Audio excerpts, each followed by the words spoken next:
Hey everybody, welcome to Compliance with Kudzai.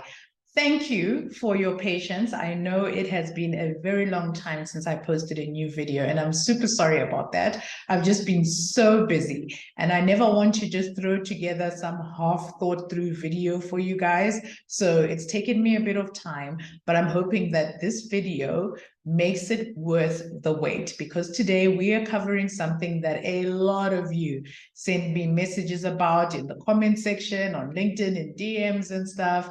And we will be looking today at careers in financial crime. Now, this is a mammoth subject matter, so don't expect a 3-hour video. It's not going to be that, but I'm hoping to share some great information with you guys today to help you to at least take the right direction and make some decisions about the career path that you want to take, how you can prepare for interviews potentially. So yeah, we're going to get stuck into some nice, juicy, meaty financial crime stuff today.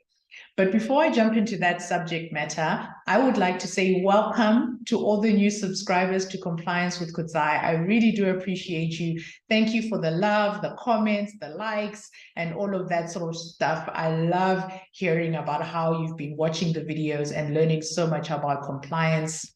It warms my heart. It really does. So yeah, stick with me. More videos will be coming up. I hope more frequently, time permitting, but you can always be sure that if I'm gone, I'm never going to be gone for too long. Videos will always be on their way.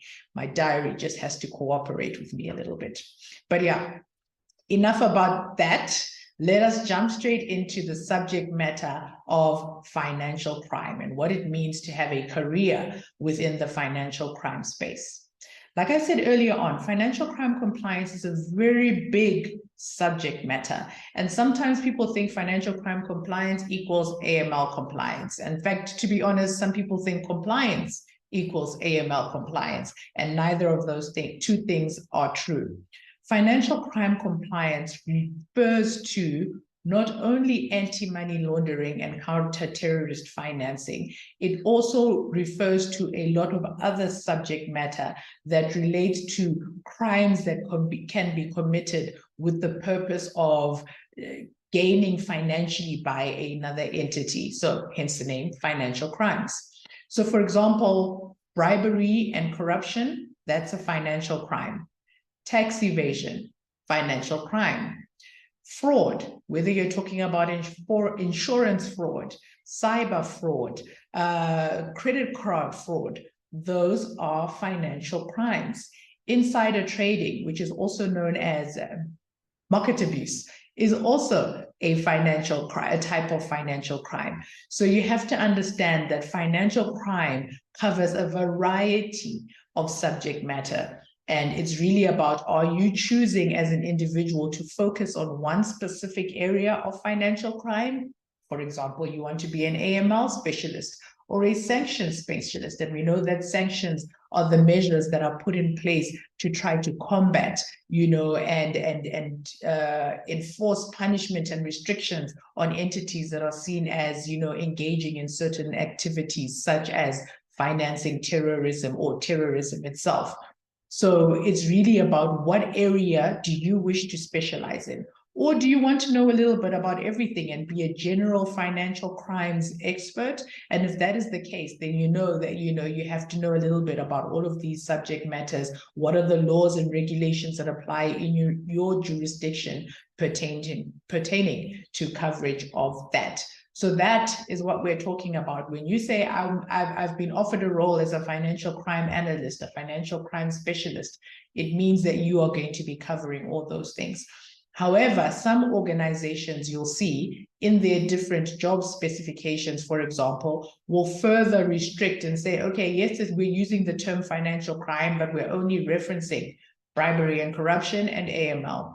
Or we're also going to include fraud in your responsibilities. So be sure, top tip, be sure that when you are reading the job specification for the role that you're interested in applying for, that you are looking at exactly what the subject matter is that they're expecting you to be knowledgeable about.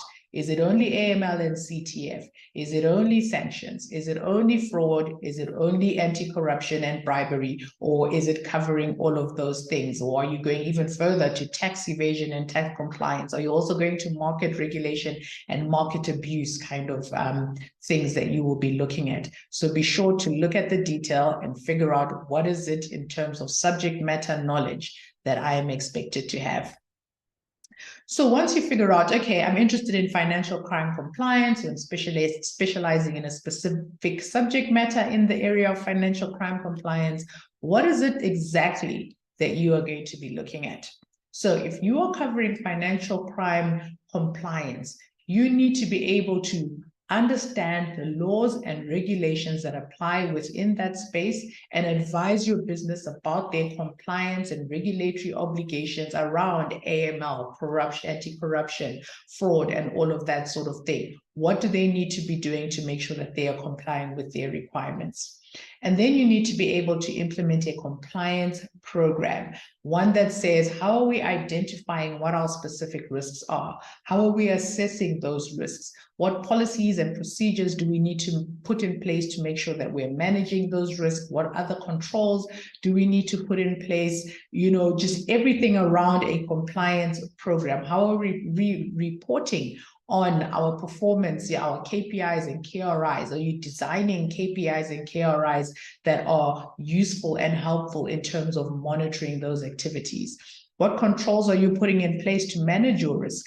Are you doing transaction monitoring? Are you doing sanction screening? How are you seeing and making sure that no one is doing deals that they shouldn't be doing during a closed trading window, for example, to make sure that no one is benefiting from insider trading? So those are all the sort of things that you need to be able to think about and implement and do if your goal is to be a financial crime compliance specialist. Implementing a compliance program, advising the business on that specific subject matter. Another thing that you can look into going to, another area that you can look into going to, is the investigation side. So instead of necessarily putting in place a compliance program and being advisory in terms of financial crime, you can be the person who is saying, okay, we suspect that something's going on from a fraud perspective.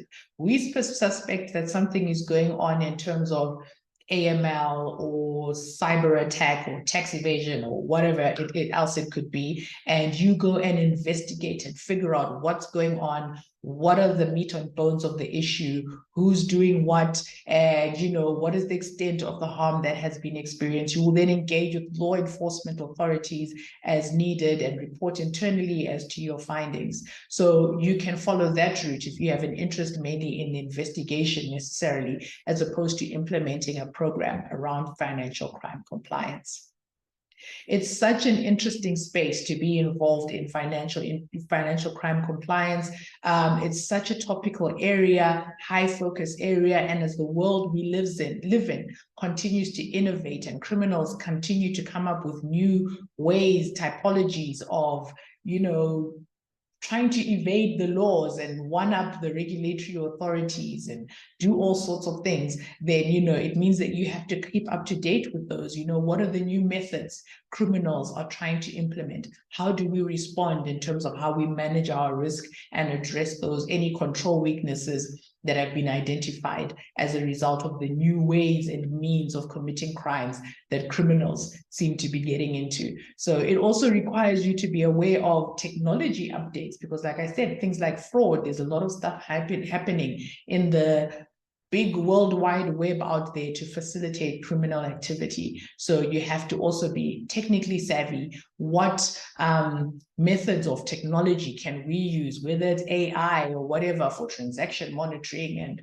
robotics for whatever else? There's all sorts of different technologies out there these days. How can we use those as compliance professionals in the financial crime space to make sure that we are just as nimble and agile as the criminals and just as able to respond with technology and innovation to financial crimes as they emerge and find ways to hide themselves, in the dark? But as we always say, what happens in the dark shall come to the light. So if you guys are great financial crime compliance people and investigators, hopefully, we can combat a lot of these crimes efficiently and effectively.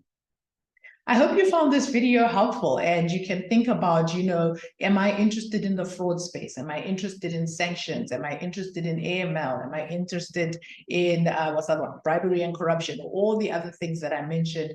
Or do I want to focus in that direction? Or do I want kind of a general understanding and look at all financial crime? Do I want to investigate, or do I want to be the person who puts in place a strong control and risk management environment and advises the business about what's going on in the industry, in the world, that could potentially impact the business that we do and make us a victim as an organization of financial crime? Okay. And remember, if you guys are preparing for interviews for financial crime, risk identification, risk assessment, all those key tools still apply within the same context. You might have different nuances that apply, let's say in the AML context around, product risk assessment, geographical risk assessment from a specific AML perspective that you would need to know about. So if that's the direction that you need to do, that you want to go in, then you need to do a little bit more homework in terms of what am I looking at when I'm looking at putting together a compliance risk assessment, an AML risk assessment, for example.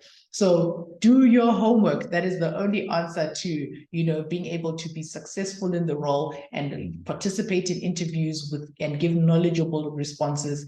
Do your homework about the specific area that you are interested in, and the rest will follow. That's all it is, really. Thanks so much, guys, for watching this video. I really do appreciate you.